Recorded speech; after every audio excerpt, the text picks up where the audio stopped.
On November 13, a fifth Alabama woman came forward to accuse Roy Moore, former judge and current GOP Senate candidate, of UAL assault when she was 16. Condemnation of Moore has been widespread, but Moore himself vehemently denies these allegations. He has backing from many in Alabama. One of his most controversial statements of support came from Alabama State Auditor Jim Ziegler, who declared, "There's nothing immoral or illegal here, maybe just a little unusual." Ziegler went on to appeal to the Christian story of Mary and Joseph. Take Joseph and Mary.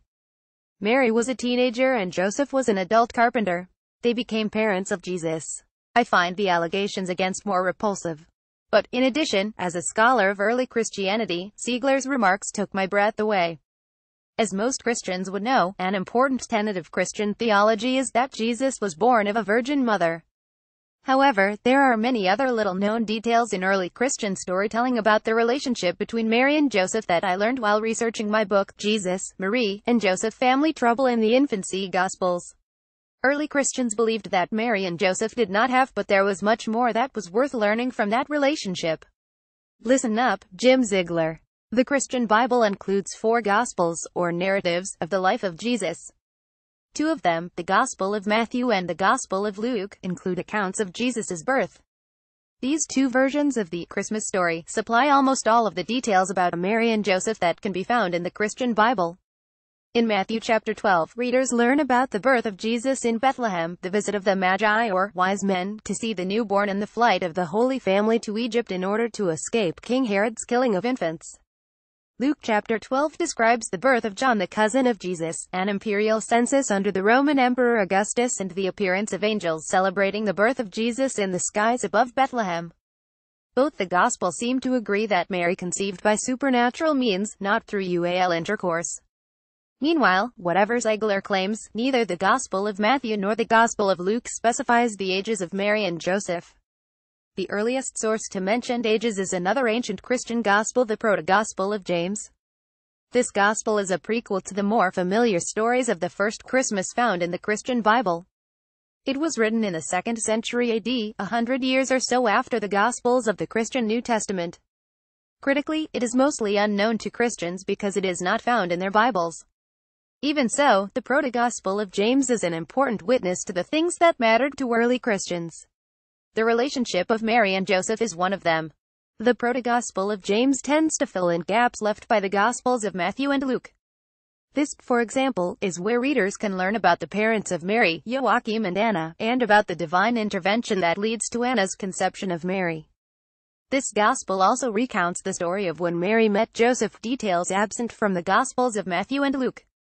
In this telling, Joseph, an elderly widower, is chosen by lottery to take care of Marie, who is 12 years old at the time.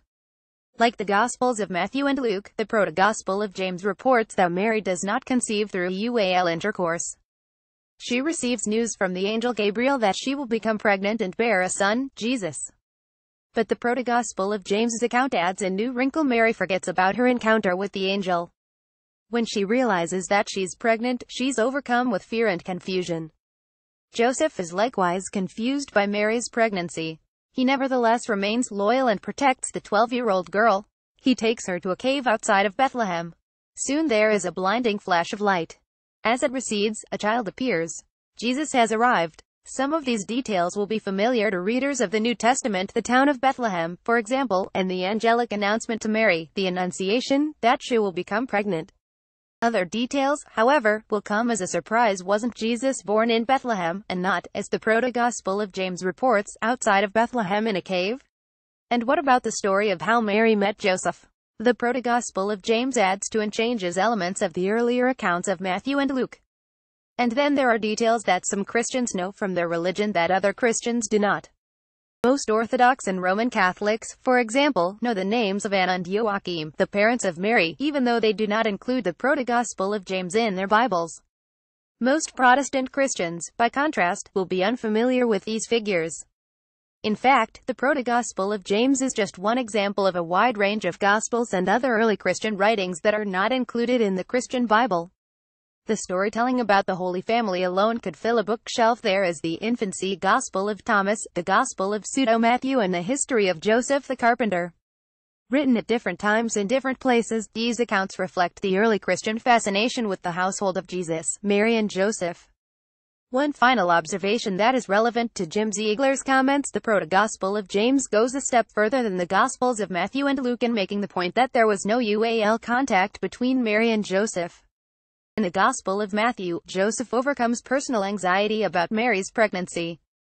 In the Proto-Gospel of James, the pregnancy of Mary becomes a matter of public scrutiny. Both Mary and Joseph must drink the water of refutation, a life-and-death ordeal designed to test the truth of their claims of not having had with one another. Both pass the test. But the Proto-Gospel of James is not just a story about the virginity of Mary, nor is it just about Joseph's lack of involvement in the conception of Jesus. Mostly, it is a story about two people being swept up in events that they do not understand. Together, Mary and Joseph risk everything despite not knowing what it all means. Amid the chaos, they learn to lean on each other. While Mary and Joseph do not, according to the Proto-Gospel of James, have a physical relationship, they do love one another. Love should not be compared to the predatory behavior alleged against Roy Moore. Christopher A. Freilingos is an associate professor in the Department of Religious Studies, Michigan State University.